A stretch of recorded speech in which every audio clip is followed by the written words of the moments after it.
नेरूळ गावठाणात शिवसेनेच्या युवा कार्यकर्त्यांनी स्वच्छतेचा झंझावात निर्माण केलाय।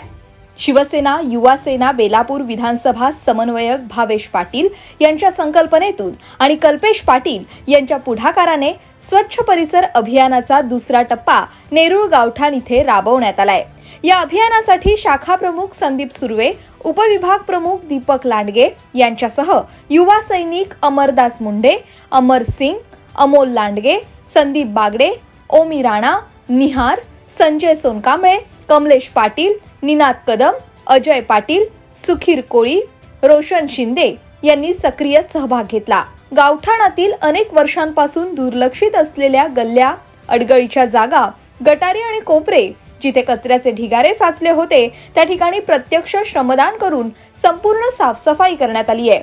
युवकांनी घेतलेल्या या पुढाकारामुळे नेरूळ गावठाणचा चेहरा मोहराच बदलून गेलाय।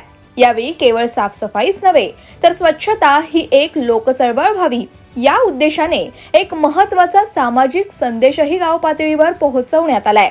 खिडकीतून कचरा टाकू नका, पण प्रभावी सूचना जनतेपर्यंत पोहोचवून सार्वजनिक ठिकाणी कचरा न टाकण्याचं आवाहन करण्यात आलंय।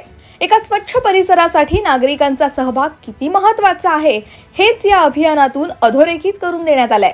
तर या युवा सैनिकांनी केवळ परिसर स्वच्छ केला नाही तर स्वच्छतेची सामाजिक जबाबदारी काय असते याचा एक आदर्श घालून दिलाय। Bureau report, Navi Mumbai network.